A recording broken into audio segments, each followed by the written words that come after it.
नमस्कार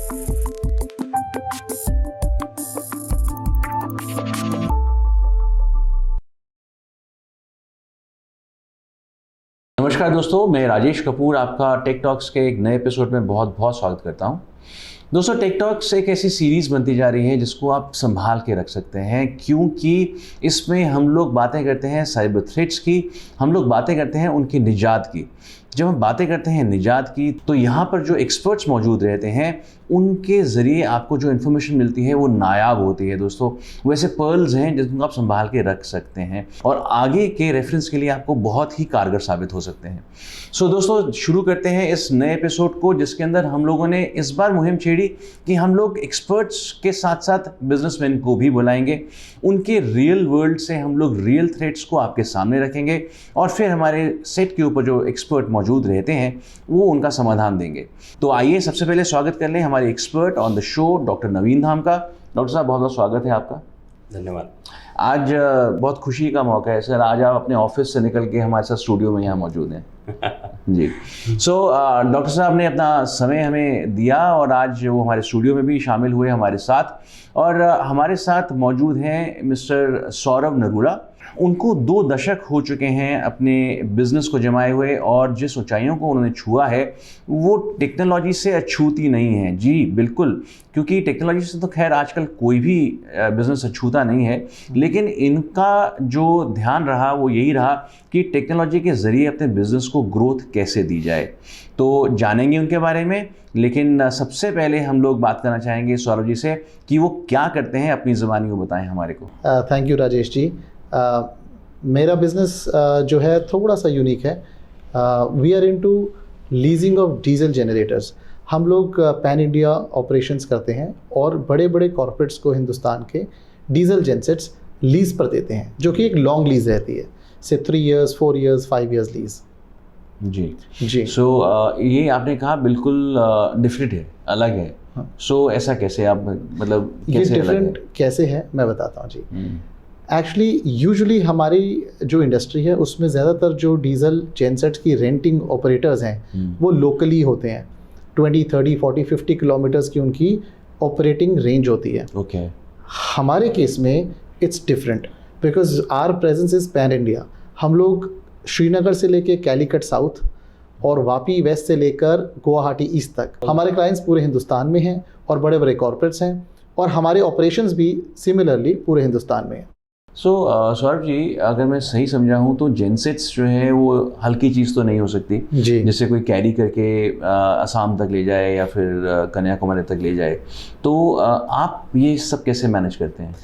देखिए, हम यूजुअली क्योंकि हम लॉन्ग लीज के बिजनेस में हैं तो हम नया एसेट खरीदते हैं, हम नया जेनसेट खरीदते हैं। अगर फ़र्ज़ करें मेरे को ऑर्डर आएगा साउथ इंडिया से तो मैं बेंगलोर से या हैदराबाद से जेनसेट खरीदूँगा। ओके। मुझे ऑर्डर आएगा गुवाहाटी से तो मैं कोलकाता से जेनसेट खरीदूँगा। मुझे वेस्ट से आएगा तो मैं अहमदाबाद से जेनसेट खरीदूँगा या मुंबई से खरीदूँगा। तो इसी तरीके से हम लोग मैनेज करते हैं कि हम लोग नियरेस्ट पॉइंट से अपना एसेट को एक्वायर करते हैं और उसके बाद ताकि मिनिमम कार्टेज लगे। जी, दैट्स वन बिग पॉइंट, क्योंकि इतना हैवी है तो इसका कार्टेज बहुत ज़्यादा है जी। तो फ्रेट चार्जेस ये जो आपकी लीज होती है एक तरीके से, तो वो जब एक्सपायर करती है तो वो स्टॉक आपके पास वापस आता होगा? जी बिल्कुल आता है। तो वहाँ पे वेयर हाउसेस भी रहते हैं उन्हीं शहरों के अंदर या फिर? जी नहीं, यूजुअली हमारा सेल्स फनल इतना स्ट्रॉन्ग रहता है कि हमारे 2 तरीके से होता है जी। आपने फर्ज करें 3 साल का कॉन्ट्रैक्ट किया तो 90% केसेस में वो कॉन्ट्रैक्ट रिन्यू होता है on the basis of our services. और जो 10% अगर कुछ ऐसा भी है कि हमारे को रीलोकेशन मिल रही है तो हमारा सेल्स फनल इतना स्ट्रॉन्ग रहता है कि अगर आज यहाँ से उतरेगा तो विद इन 1 day वो कहीं और चला जाएगा। Okay, alright.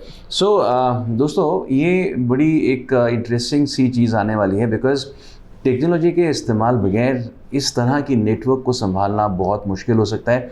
सौरभ जी, मैंने अगर सही पकड़ा है तो आपको टेक्नोलॉजी की बहुत ज़्यादा ज़रूरत पड़ती रहती होगी, बिकॉज एक तो आपका लॉन्ग डिस्टेंस बाइंग है, फिर सेलिंग भी लॉन्ग डिस्टेंस ही है, फिर उसके बाद आपका जो स्टॉकिंग है क्योंकि नहीं है, सो आपको रोटेशन भी बहुत जल्दी चाहिए होती होगी, उसके लिए भी टेक्नोलॉजी के बगैर आपका गुजारा नहीं। तो आपने क्या क्या इम्प्लीमेंटेशन करी है अपने ऑफिस में? जी, टेक्नोलॉजी का यूज़ बहुत महत्वपूर्ण है किसी भी बिज़नेस को स्केल अप करने के लिए। ये हमें रियलाइज़ हो गया था करीब 14 साल पहले कि हमें टेक्नोलॉजी पर आना ही होगा अगर हम अपने ऑपरेशंस को दिल्ली से बाहर लेके जाना चाहते हैं, पूरे हिंदुस्तान में लेके जाना चाहते हैं और बड़े कॉर्पोरेट्स के साथ काम करना चाहते हैं, तो क्योंकि उनकी अपेक्षाओं के अनुसार ही हमें अपने ऑपरेशंस को करना है। आज से 14 साल पहले हमने IIT दिल्ली से एक GSM मॉडेम बनवाया था जिसको हमने जेनसेट में फिट कराया। तब ये चीज़ कोई कॉमन नहीं थी। एक प्रोटोटाइप हमने बनवाया, कोई 40 मॉडेम्स बनवाए और हम SMS से उसको कमांड दिया करते थे, because it was GSM, it was not GPS नहीं था, GPRS नहीं था, 3G 4G नहीं था। तो हम SMS से अपने जेनसेट को कमांड दिया करते थे और उसको स्टॉप या ऑन किया करते थे और देख लेते थे कि उसका स्टेटस क्या है। खैर, टेक्नोलॉजी बढ़ती चली गई, सुविधाएं बढ़ती चली गई। आज की डेट में हम एक रिमोट मॉनिटरिंग सिस्टम को अपना चुके हैं जिसमें हमारे जितने भी जेनसेट पॉपुलेशन है हमें जियो पोजीशनिंग द्वारा दिखती है। उनके जो स्टैटिस्टिक्स हैं, उसमें बैटरी का करंट क्या है, उसमें वाटर लेवल क्या है, उसमें मोबाइल ऑयल का लेवल क्या है, उसमें फ्यूल कितना है, कम तो नहीं होने वाला है या कोई एरर तो नहीं आया जेनसेट में, वो सब चीज़ें हम अपने दिल्ली ऑफिस में बैठ के, एक डेडिकेटेड रिसोर्स है, उसको मॉनिटर करते हैं। डॉक्टर साहब, आपने अगर ध्यान दिया हो तो हमारे बिजनेसमैन जो हैं वो शुरुआत से ही इतने अलर्ट रहा करते थे कि उनको कैसे अचीव करना है, क्या अचीव करना है, वो सब उनको पता था और रास्ते अपने आप निकल जाया करते थे। कभी कभी मुझे लगता है कि जो हमने टेक्नोलॉजी के एडवांसमेंट्स करी हैं उसमें शायद हमें घेरने के लिए वो एडवांसमेंट ज़्यादा करी गई हैं, ना कि हमारे को सुविधा देने के लिए। बिकॉज जो एनालिटिकल डेटा आज की डेट में सौरभ जी के पास आता है, जिस तरह की सुविधा इनको मिल गई है उनको स्विच ऑन ऑफ करने की, वो सब एक पैनल के रूप में इनको सामने मिलता है, लेकिन कहीं ना कहीं इससे थ्रेट्स बहुत बढ़ जाती हैं। तो आपको क्या महसूस होता है कि किस तरह इस तरह के सेटअप के अंदर किस तरह की सिक्योरिटीज़ कारगर साबित हो सकती हैं? देखिए, वो डिपेंड करता है। जैसे इनका जो पैनल है वो अपने एक एनवायरनमेंट में यूज़ कर रहे होंगे, एक ऑर्गेनाइजेशन है उसके अंदर डिफरेंट PCs हैं जहाँ ये उसको यूज़ कर रहे हैं, और वो एक पूरा नेटवर्क बना हुआ है, कंप्यूटर नेटवर्क है पूरा, जिसमें कि आपका फायरवॉल है, फायरवॉल के बाद सर्वर है, सर्वर के बाद कंप्यूटर्स हैं। अब कंप्यूटर्स कनेक्टेड हैं आपस में, जिस कंप्यूटर में इनका सॉफ्टवेयर यूज़ हो रहा है, अगर हैकर फायरवॉल से हैक करके, अगर इनके यहाँ फायरवॉल है तो, अगर फायरवॉल नहीं है तो वो सीधा ही आपके सिस्टम में हैक कर सकता है by sending any virus file. आपके यहाँ रिमोट एक्सेस सॉफ्टवेयर डाल सकता है, वो जब वो डालेगा फिर वो, अगर उसके पास वो एक्सेस आ गया उस डैशबोर्ड का जिस पे कि इनका जो एक्सपर्ट है वो बैठा हुआ है, सारे जेनसेट्स को मॉनिटर कर रहा है, तो इनके लिए प्रॉब्लम हो सकती है कि वो किसी भी जेनसेट को ऑफ ऑन कर सकता है, कुछ भी अपनी मर्जी से, अपनी मर्जी कुछ भी कर सकता है। और यहीं से शुरुआत होती है एक थ्रेट की, जिसमें रैंसम भी एक चीज़ बन जाती है कि मैं आपको तंग नहीं करूंगा यदि आप। तो सौरभ जी, ये टेक्नोलॉजी जो हमने इतनी एडवांसमेंट्स आपने गिनाई, इसकी आपकी खूबियाँ तो गिना दी, लेकिन आई एम श्योर क्योंकि आप इसका इतना इस्तेमाल कर रहे हैं तो कहीं ना कहीं खामियाँ भी नज़र आती होंगी। जी देखिए, इम्प्रूवमेंट का स्कोप तो हमेशा रहेगा, और अगर खामियां कहें तो वैसे खामियां नहीं, बट हाँ, जैसे डॉक्टर साहब ने कहा, थ्रेट ज़रूर है, क्योंकि इसके एडिशन में हम और भी सॉफ्टवेयर यूज़ करते हैं अपने ऑफिस में, जैसे कि हमारे MIS सॉफ्टवेयर्स हैं, आपस में इंटरेक्ट करने के लिए हमारा डेटा होता है, उसमें हमारे कॉन्ट्रैक्ट्स होते हैं, उसके अंदर हमारे कॉन्ट्रैक्ट्स के टर्म्स कंडीशंस होते हैं। तो नेचुरल बात है, and everything is on computers जी। तो थ्रेट तो कंपनी के अंदर से, कंपनी के बाहर से, हर जगह से रहते हैं। तो जब आपको इसका इल्म है, आपने समझ लिया कि ये तो बहुत एक थ्रेट वाली चीज़ है मेरे साथ में, तो डेफिनेटली आपने अपने हिसाब से कुछ ना कुछ इसके रेमेडीज़ भी डाली होंगी वहाँ पर। तो क्या क्या आपने इम्प्लीमेंटेशन किया सिक्योरिटीज़ पॉइंट ऑफ व्यू से? राजेश जी, हमने अपनी तरफ से कुछ चीज़ें अपनाई हैं, जैसे कि हम सारे सॉफ्टवेयर ओरिजिनल यूज़ करते हैं जी, फर्स्ट थिंग, और दूसरा फिर हम अपडेट करवाते रहते हैं अपने एंटीवायरसेस को, और तीसरा हमारे पास जो हमारा इंटरनल लैन नेटवर्क है उसका एक फायरवॉल है। तो हमने अपनी तरफ से, अपनी समझ से ये सब चीज़ें अभी करवा रखी हैं अपने नेटवर्क में। डॉक्टर साहब, क्या सफिशिएंट रहेगा इतनी सिक्योरिटी, या फिर हमें इसके बियॉन्ड अब देखना शुरू कर देना चाहिए? नहीं, सौरभ जी काफ़ी हद तक काफ़ी चीज़ें कर रहे हैं, बट अपनी इम्प्रूवमेंट के लिए आप और भी चीज़ें कर सकते हैं। जैसे कि आपको पूरा नेटवर्क है, अब नेटवर्क में हैकर हैक कर सकता है, राइट? तो आपको पता करना है कि हैकर कहाँ से अंदर घुस रहा है, तो उसके लिए आप साइबर सिक्योरिटी टेस्टिंग्स करा सकते हैं। जैसे कि पेनिट्रेशन टेस्टिंग होती है, तो पेनिट्रेशन टेस्टिंग में क्या होता है कि एक्सपर्ट्स जो होते हैं वो हैकर की तरह ट्रीट करते हैं पूरे नेटवर्क को, और वो हैकर की तरह ही हैक करेंगे आपके नेटवर्क को और घुस के दिखाएंगे कि कहाँ से आपके लूप होल्स हैं जहाँ से वो घुस पा रहे हैं अंदर। जी जी। तो वो जब कर लिया तो वो आपके पास गैप एनालिसिस आ जाती है कि हाँ यहाँ गैप्स हैं जहाँ से हैकर अंदर घुसा। अब उसको प्लग करने के लिए आपको पूरी एजुकेशन दी जाती है आपकी टीम को कि आपने कहाँ गलती की, यहाँ पर आपको ये सब लगाना है, ये क्लोज करना है। ये सब जब आपका पूरा सिक्योरिटी ऑडिट हो जाएगा तो हर चीज़ निकल के आएगी, और वो सारी चीज़ें हम एजुकेट करेंगे। एजुकेट करने के बाद क्या होता है, फिर जब आपकी टीम उसको क्लोज कर लेती है तो हम दोबारा से वही टेस्टिंग करते हैं चेक करने के लिए कि प्रॉपर क्लोज हुआ है नहीं हुआ। तो ये टेस्टिंग आप करा सकते हैं जी। और दूसरा ये है कि आपके जो नेटवर्क है उसमें आपने सिस्टम्स जो रखे हैं उसके अंदर डेटा आपके एम्प्लॉयज कहीं इधर उधर तो नहीं कर रहे, तो उसके लिए डेटा लीक प्रिवेंशन सॉफ्टवेयर आते हैं जो आप उनमें डाल सकते हैं। और जब वो सॉफ्टवेयर डालेंगे तो आपका एम्प्लॉय किसी भी तरह से डेटा अगर बाहर ले जा रहा है, चाहे वो मेल से या यूएसबी पेन ड्राइव से, इवन वो प्रिंट भी कर रहा है जी, और इवन वो फोटो भी खींचने की कोशिश कर रहा है आपके लैपटॉप के स्क्रीन की, तो वो भी नहीं खींचने देगा उसे जी। तो इस तरह से आप डेटा की लीक प्रिवेंशन आप कर सकते हैं। वेरी नाइस, वेरी सरप्राइजिंग जी। ये एक्चुअली कुछ रिवोल्यूशंस होती हैं जब इस प्रोग्राम के अंदर, यही खासियत है कि बिजनेसमैन जो हैं वो एजुकेट होके काफ़ी जाते हैं। हालांकि आपने काफ़ी कुछ रखा है, लेकिन फिर भी कहीं ना कहीं एक शॉर्टफॉल एक्सपर्ट की नज़र से देखें तो कहीं ना कहीं उसका सिक्योरिटी के पॉइंट ऑफ व्यू से आप बिल्कुल सही कह रहे हैं जी। सो डॉक्टर साहब, एक और एस्पेक्ट भी है इनके बिजनेस का, और वो ये है कि लगातार डेटा जनरेट हो रहा है मार्केट में। इनके एम्प्लॉयज़ जो हैं वो नई सेल लीड्स को लेके आते रहते हैं, और ऑब्वियसली वो ऑफिस में भेजते रहते होंगे इन्फॉर्मेशन को। वो प्लग इन करना, मतलब वो लीड जो है इनके ऑफिस में आने की जगह कहीं और भी तो जा सकती है, ऐसा भी तो पॉसिबिलिटी है। तो वहाँ पर आपके साइबर सिक्योरिटीज़ कैसे काम करती हैं? देखिए, वो डिपेंड करता है कि ये लीड कैसे आ रही है। अगर वो आप लीड लेके आ रहा है और सीधा ही आपको पेन एंड पेपर पे लिख के दे रहा है, तो वो तो उसमें तो ये है कि कुछ खास नहीं, क्योंकि टेक्नोलॉजी का इस्तेमाल नहीं हुआ। टेक्नोलॉजी का आई एम श्योर आजकल तो मेल्स के जरिए ही इन्फॉर्मेशन जाती होगी। तो मेल हमारे जो एम्प्लॉयज़ हैं वो हमारे ही ऑफिस में भेज रहे हैं, तो इसको कैसे इंश्योर कर सकते हैं हम लोग? जो मैंने आपको बताया डेटा लीक प्रिवेंशन सॉफ्टवेयर, वो मेल के ऊपर भी पूरी नज़र रखते हैं कि अगर आप मेल कहीं भेज रहे हैं तो उसकी पूरी मॉनिटरिंग रहती है उसके अंदर। और अगर वो उसमें ये भी एक फैसिलिटी होती है कि आप इस पर्टिकुलर मेल्स के ऊपर ही भेज रहे हैं तो वो अलाउ कर देगा। अगर आप किसी और मेल पे भेज रहे हैं तो उसको ब्लॉक कर देगा। तो इस तरह से भी होता है। और इवन हर मेल पे भी आप मॉनिटरिंग लगा सकते हो कि जो मेल भेजी जा रही है, अगर उसमें कोई सेंसिटिव इन्फॉर्मेशन है, हम उसमें ये सॉफ्टवेयर को ट्रेन भी कर सकते हैं, DLP जो है उनको, कि अगर समझ लो उसमें क्रेडिट कार्ड नंबर है तो उसको पहले ही ट्रेन कर दिया जाएगा कि क्रेडिट कार्ड नंबर 16 डिजिट का होता है।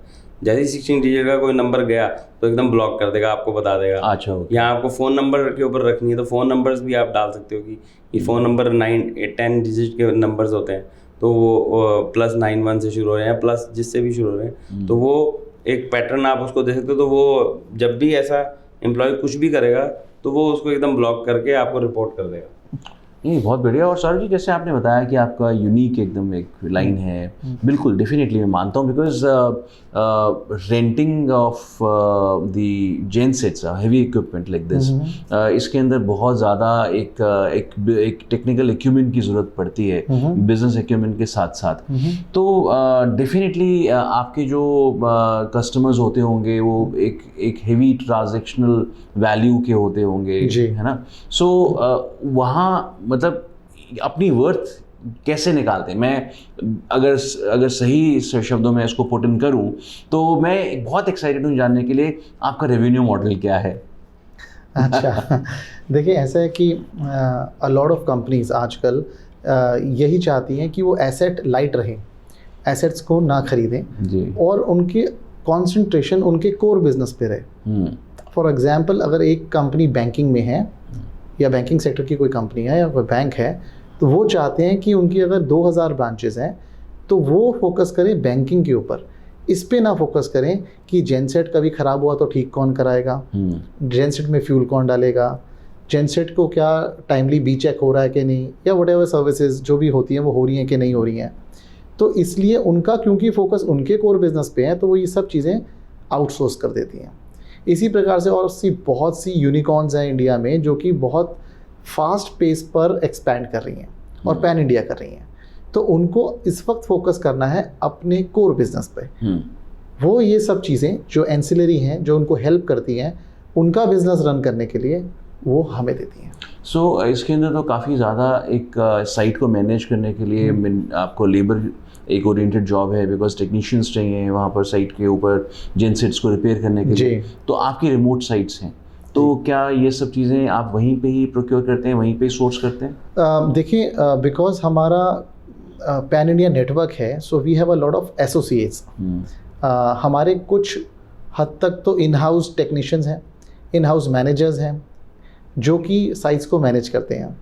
हमारा ऑफिस देहरादून में है, दिल्ली में है, चंडीगढ़ है, तो ये सब तो हमारे इन हाउस स्टाफ के थ्रू ही होता है जी। और हमारे दिल्ली हेडक्वार्टर में जो हमारे एक डेडिकेटेड स्टाफ हैं जो कि पैन इंडिया के ऑपरेशंस को मैनेज करते हैं थ्रू आवर एसोसिएट नेटवर्क। अगर फ़र्ज़ करें गुवाहाटी में, कर्नाटका में, सेलम में, कैलीकट में, कोची में कहीं पे कोई तकलीफ़ आती है जेनसेट में, तो हमारे ऑलरेडी एग्जिस्टिंग एसोसिएट नेटवर्क है जो कि हमारे को सर्विस प्रोवाइड करते हैं on our behalf to the customer. Rajesh ji, मैंने जैसे अभी सुना, सौरभ जी ने बताया कि हाई ट्रांजैक्शंस ये करते हैं अपने अकाउंट्स में, तो जहाँ हाई ट्रांजैक्शंस की बात आती है वहाँ पर फाइनेंशियल सिक्योरिटी की बात भी आती है जी। तो नॉर्मल सिक्योरिटी तो जैसे अभी हमने डिस्कस की, बट जो साइबर सिक्योरिटी के अंदर एक फाइनेंशियल सिक्योरिटी कैसे रखनी है वो भी एक एस्पेक्ट है जो हमें बहुत ज़रूरी ध्यान देना चाहिए जी। अब क्या होता है कि जैसे हैकर आया आपके लैपटॉप के ऊपर, वो आपके फुटप्रिंट्स चेक करता है कि आपने लास्ट टाइम क्या सर्व किया था इसके ऊपर जी। तो कई कंपनीज जैसे कि क्लाउड यूज़ कर रही हैं। अब क्लाउड जब उन्होंने यूज़ करके बंद किया तो हैकर ये चेक कर सकता है कि हाँ ये कौन से क्लाउड पे इन्होंने एक्सेस किया था, और वो वहाँ जाके जो है उस फुटप्रिंट्स को फॉलो करके ब्रूट फोर्स अटैक लगा के आपका पासवर्ड यूज़र नेम निकाल के वो हैक करने की कोशिश कर सकता है आपके क्लाउड को। बट यहाँ अब जहाँ फाइनेंशियल सिक्योरिटी की बात आती है, नॉर्मली लोग टैली यूज़ करते हैं अपने सिस्टम्स के ऊपर, तो अगर सिस्टम पे ही यूज़ हो रहा है तो वो डायरेक्ट हैकर जो है आपकी फाइनेंशियल को देख सकता है, आपकी फाइनेंशियल ट्रांजैक्शन फुटप्रिंट्स भी रीड करते हुए पहुंच जाएगा। हाँ, फुटप्रिंट्स भी रीड करते हुए पहुंच जाएगा। अगर नॉर्मल क्लाउड के ऊपर भी आपने टैली चला रहे हो तब भी वो फुटप्रिंट्स रीड करके आपके क्लाउड पे अगर पहुंच गया तो वहाँ पर टैली की ट्रांजैक्शन वो चेक कर सकता है, या कोई भी फाइनेंशियल सॉफ्टवेयर हो उसकी ट्रांजैक्शन यूज़ कर सकता है, चेक कर सकता है वो, राइट। पर अब यहाँ पर हम क्या कर सकते हैं, उस जो टैली सॉफ्टवेयर या कोई भी फाइनेंशियल सॉफ्टवेयर चल रहा है उसको हम वॉल्ट्स के अंदर डाल सकते हैं। वॉल्ट्स में क्या होता है कि आप एक क्लाउड के अंदर दूसरा क्लाउड है, अब वो जो जब एक क्लाउड के अंदर वो पहुंचा, अब वो दूसरा क्लाउड उसमें है कि नहीं है उसको ढूंढना बड़ा मुश्किल होता है क्योंकि उसमें वर्चुअल फुटप्रिंट्स भी नहीं होते। हाँ, राइट। तो वो उसके लिए वो डबली सिक्योर हो गया और उस क्लाउड को एक्सेस करने के लिए नॉर्मल वे नहीं होता, उसमें भी हम आपको पैटर्न्स दे देते हैं कि आपने XYZ 1 2 3 4 आपका एक पासवर्ड बनाएंगे, पैटर्न बनाएंगे, वो आप यूज़ करेंगे तो वो वॉल्ट खुलेगा। तो नॉर्मल अब हैकर आया वहाँ उसको पता ही नहीं आपका क्या पैटर्न है। जैसे आप मोबाइल पे पैटर्न यूज़ करते हैं, ऐसे ऐसे कुछ भी आप बना के मोबाइल ओपन हो जाता है, वैसे ही कीवर्ड्स को यूज़ करके उस वॉल्ट को एक्सेस किया जाता है। तो और उसके अंदर अगर हमने टैली डाल दिया तो अब हैकर को तो पता ही नहीं है कि कहाँ है आपका ट्रांजैक्शन, उसको तो बिल्कुल क्लीन दिखेगा जब वो आपके क्लाउड पे भी पहुंच गया तब भी उसको जीरो इन्फॉर्मेशन हाँ। इन्फॉर्मेशन है ही नहीं वहाँ पे। जी जी। तो इसलिए वो यहाँ उसके लिए बहुत टफ हो जाता है क्योंकि we have put double layers. नहीं, मैं तो हमेशा से बोलता हूँ, अपने दर्शकों को बोलूँगा इस बार भी कि साइकोलॉजी का और टेक्नोलॉजी का यदि एक मेल अगर हो जाए तो वो बेजोड़ है, बिकॉज उस के ऊपर शायद जो है कोई हैकर भी काम ना कर रहा हो, क्योंकि आप वैसा ही सोच के अपनी टेक्नोलॉजी को इम्प्लीमेंट करते हैं जैसा कि एक साइकोलॉजी शायद एक हैकर की होती होगी। If I am not wrong doctor साहब, आई थिंक आप जब एथिकल हैकिंग करते हैं तो एग्जैक्टली यही तो करते हैं,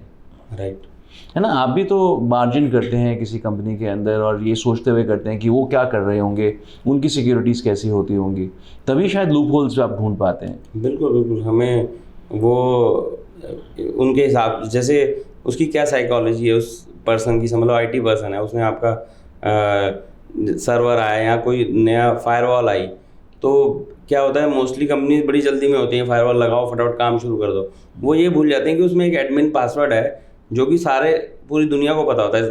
अगर सिस्को का एडमिन पासवर्ड देखोगे तो वो हर सिस्को डिवाइस में सेम ही होता है, वो दैट इज डिफ़ॉल्ट पासवर्ड। तो सबसे पहला काम होना चाहिए उस डिफ़ॉल्ट पासवर्ड को चेंज करना।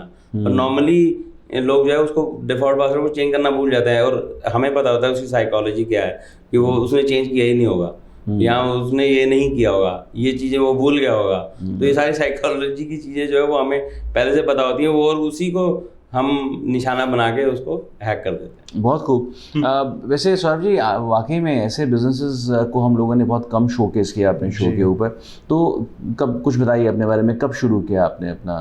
जी, ये बिज़नेस मेरे फादर ने शुरू किया था। I am a second generation entrepreneur और I did my studies in United Kingdom in London 20 साल पहले। और जब मैं वापस आया तो तब ये बिज़नेस जनरेटर रेंटिंग का जो बिज़नेस है उसको आप ऐसे बोलते थे, जनरेटर को किराए पे देना। जी। तो ये बहुत ही नॉन ग्लैमरस और बहुत ही देसी प्रकार का एक बिज़नेस था, जिसको कि मैंने शुरू में हिचक से ज्वाइन किया क्योंकि मेरी एजुकेशन कुछ और तरीके की थी, मैंने बाहर पढ़ाई की थी। बट मैं थैंकफुल हूँ कि मैंने सही डिसीजन लिया कि मैं इस बिज़नेस में आया। जी। जो भी हमने एजुकेशन प्राप्त की, जो भी हमें वहाँ से नॉलेज मिली, उसको हम यहाँ सिस्टम्स में डाल पाए। मैंने इस चीज़ को रियलाइज़ किया कि हर चीज़ को सिस्टम में डालना और प्रोसेस में डालना बहुत बहुत ज़रूरी है। हर जनरेशन के साथ पहले जनरेशन 25 साल की होती थी, आज जनरेशन सिर्फ 7 या 8 साल की है। हर 8 साल के बाद जो आपसे 8 या 9 या 10 साल यंगर लोग हैं वो आपसे बहुत ज़्यादा जानते हैं जी। उनका वर्किंग स्टाइल आपसे ज़्यादा नवीन है, ज़्यादा नया है, ज़्यादा टेक्नोलॉजी बेस्ड है। तो अपने आप को बार बार अपग्रेड करना बड़ा ज़रूरी है। मैंने पिछले 20 सालों में ये कोशिश करी है कि मैं कुछ ना कुछ कोर्सेज करता रहूं मैनेजमेंट के लिए, सिस्टम ओरिएंटेड, टेक्नोलॉजी बेस्ड, ताकि मैं अपने आप को अपग्रेडेड रख सकूं with the current technology and the competition that is coming to me. Wonderful sir. और जहाँ मैं आपने बात करी अभी 8 साल का दायरा रह गया है एक नई जनरेशन का आने के लिए, तो आप कौन से साल में आए थे? जी, जब मैं आया था तो आई वाज 24। आज तो मैं 40 प्लस हूँ। सो आपने अपने नई जनरेशन को अपने बिजनेस की ट्रेनिंग देनी शुरू करी या फिर उनको आपने फ्री छोड़ा हुआ है कि no, let them follow their heart and they're still small? हाँ, 4 साल की बेटी है। बट आजकल टेक्नोलॉजी savvy सभी हो चुके हैं। हाँ जी जी, तो वो अपने हिसाब से यूट्यूब पे अपने राइम्स और कार्टून्स चला लेते हैं। जी जी बिल्कुल जी। सो डॉक्टर साहब, बड़ा इंटरेस्टिंग सा एक ये टेक्नोलॉजी का सफ़र रहा आज सौरभ जी के साथ में। मैं आपसे जाते जाते बस यही पूछना चाहूँगा कि नॉर्मली जो बिजनेसेस एक जिनका एक जो जिसे कहते हैं सेंट्रलाइज्ड ऑफिस होता है एक सिटी के अंदर, लेकिन उनका बिजनेस जो है और सिटीज़ के अंदर फैला होता है, नॉर्मली उनको एक आर्किटेक्चर किस प्रकार का रखना चाहिए? देखिए, इस तरह की कंपनीज को हम यही सजेस्ट करते हैं कि they should go for proper certification on cyber security, जो कि एक ISO 27001 सर्टिफिकेशन है जी। अगर वो उसको फॉलो करेंगे तो उसमें सब कुछ दिया हुआ है कि आपको अपनी हर तरह की इंफॉर्मेशन को कैसे सेव करना है। राइट। जी। जैसे information can be on a piece of paper, जी। Can be on your mobile, can be on your laptop, desktop, even on the pen drive. तो कहीं भी हो सकती है आपकी इंफॉर्मेशन, इवन आपके एम्प्लॉय के हेड में भी हो सकती है। जी। तो आपके एम्प्लॉय के हेड में जो इंफॉर्मेशन है वो स्टैंडर्ड उसके बारे में बताता है कि उसको कैसे सेव करना है, राइट। अच्छा। तो जैसे अगर आप हेड की इंफॉर्मेशन की बात करें जो आपके एम्प्लॉय के हेड में है, उसमें हम उनको अवेयरनेस ट्रेनिंग्स दे सकते हैं कि आपके उसके हेड में जो इंफॉर्मेशन है वो हैकर चुरा के ना ले जाए, तो उसके लिए उसको कैसे एक्ट करना है, राइट। Correct. जैसे नॉर्मली हैकर कोशिश करते हैं उनको बेवकूफ़ बना के इंफॉर्मेशन निकालने जी। की, तो वो ना कर पाएँ, तो इस तरह से ट्रेनिंग दी जाती है। और दूसरा, उनके साथ नॉन डिस्क्लोजर एग्रीमेंट्स किए जाते हैं। तो ऐसे कुछ प्रावधान है जो कि वो स्टैंडर्ड बताता है। स्टैंडर्ड आपको शुरू से लेके अंत तक सब एक एक तरह की इंफॉर्मेशन जो आपके ऑर्गेनाइजेशन के अंदर हो सकती है, जी। या आपका एक सेंट्रल ऑफिस है और ऑल ओवर इंडिया आपका फैला हुआ है ऑपरेशन, तो उसको कैसे हैंडल किया जाता है, वहाँ कैसे इंफॉर्मेशन को स्ट्रिक्टली बाइंड किया जाता है, तो सब कुछ उस स्टैंडर्ड में दिया हुआ है। तो वो अगर स्टैंडर्ड अकेले में ही इतना बड़ा, अब जैसे आपने स्टैंडर्ड के बारे में हमें बहुत बार आगाह किया और आपने बताया भी हमारे को यहाँ पर, आज एक लाइव एग्जांपल हमारे साथ बैठे हैं। सौरभ जी एक एंटरप्रेन्योर हैं और एक बहुत अच्छा बिजनेस इनका स्केल के पे चला रहे। तो ISO 27001 इनको कहाँ और कैसे हेल्प कर सकता है? देखिए, ISO 27001 जैसे कि मैंने अभी बताया कि पूरी इंफॉर्मेशन आपकी सेव कर सकता है, जिस भी फॉर्म में है वो इंफॉर्मेशन उसको सेव कर सकता है। और आपका जो हैकिंग अटैक्स वगैरह होते हैं ऑर्गेनाइजेशन के ऊपर, उसको कैसे इंश्योर करना है कि वो ना हो, तो स्टैंडर्ड वो बताता है। स्टैंडर्ड जो है ये मैनेजमेंट स्टैंडर्ड है, इंफॉर्मेशन सिक्योरिटी मैनेजमेंट स्टैंडर्ड है, ISMS जिसे कहते हैं। तो वो मैनेजमेंट स्टैंडर्ड आपकी पूरी ऑर्गेनाइजेशन के ऊपर कैसे एक इंफॉर्मेशन को मैनेज किया जाता है वो बताता है। और उसको जब आप सर्टिफाई कर लेते हैं एक पर्टिकुलर सर्टिफिकेशन बॉडी से, तो आपका information across the organization save हो जाती है। जी। इन शॉर्ट मतलब आप एक तरीके एक सेफ दायरे में काम कर रहे होते हैं। जी। सो सौरभ जी, बहुत अच्छा लगा आप यहाँ पर आए, अपना समय निकाला आपने और हमारे को बताया कि आप क्या कर रहे हैं, कैसे कर रहे हैं, और हम लोगों को आपने मौका दिया कि हम लोग आपको भी कुछ ब्रीफ कर सकें। टेक्नोलॉजी के अंदर चेंजेस जो आते जा रहे हैं लगातार, उसके अंदर साइबर थ्रेट्स जो हमारी उत्पन्न होती हैं, तो उसको हम लोग किस तरीके से टैकल कर सकते हैं। सो आपका बहुत बहुत धन्यवाद। आपका बहुत बहुत धन्यवाद जी बुलाने के लिए। थैंक यू डॉक्टर साहब, आपका बहुत बहुत धन्यवाद। हर बार आपकी इन्फॉर्मेशन जो है हमारे बड़े काम आती हैं और आई एम श्योर व्यूअर्स उसका पूरा आनंद ले रहे होंगे। आपको और आपकी टीम को बहुत बहुत बधाई, क्योंकि आप इतना बेहतरीन काम कर रहे हैं। इसी के साथ दोस्तों इस एपिसोड को तो हम लोग यहाँ विराम देना चाह रहे हैं, लेकिन यदि आपको डॉक्टर नवीन धाम और उनकी टीम से यदि कोई काम है साइबर सिक्योरिटीज़, यदि आप उनके कुछ प्रिंसिपल्स को अपनाना चाहते हैं जो जिस तरीके से वो काम करते हैं, तो उनके नंबर्स हम लोग यहाँ दे रहे हैं, आप ज़रूर नोट कीजिएगा। Saurabh ji long leasing of generators में हैं, तो डेफिनेटली कहीं ना कहीं आपको भी इनकी ज़रूरत पड़ेगी, तो उनके नंबर्स हम लोग यहाँ दे रहे हैं। आप डेफिनेटली उनसे कॉन्टैक्ट कर सकते हैं और अपने बिजनेस को कैसे और अच्छे तरीके से फोकस्ड वे में चला सकते हैं वो आप इनके ज़रिए समझ भी सकते हैं। सेकेंडली दोस्तों, मैं शुक्रगुजार हूँ क्लाउड एक्सेस का भी, जिन्होंने हमारे को अपने प्लेटफॉर्म को यहाँ यूज़ करने का मौका दिया। बिकॉज क्लाउड एक्सेस का जो प्लेटफॉर्म है वो साइबर सिक्योरिटीज़ के अंदर एक बहुत ही उम्दा रोल प्ले कर रहा है, बहुत ही सिक्योर प्लेटफॉर्म माना जाता है। यदि आप क्लाउड एक्सेस को अपनाना चाहते हैं तो उनके नंबर्स हम लोग यहाँ दे रहे हैं, आप ज्वाइन कर सकते हैं इस प्लेटफॉर्म को अपने डेटा को सिक्योर रखने के लिए। इसी के साथ इजाज़त लेंगे आपसे, अगले एपिसोड में फिर मिलेंगे एक बहुत ही बेहतरीन गेस्ट के साथ में। धन्यवाद।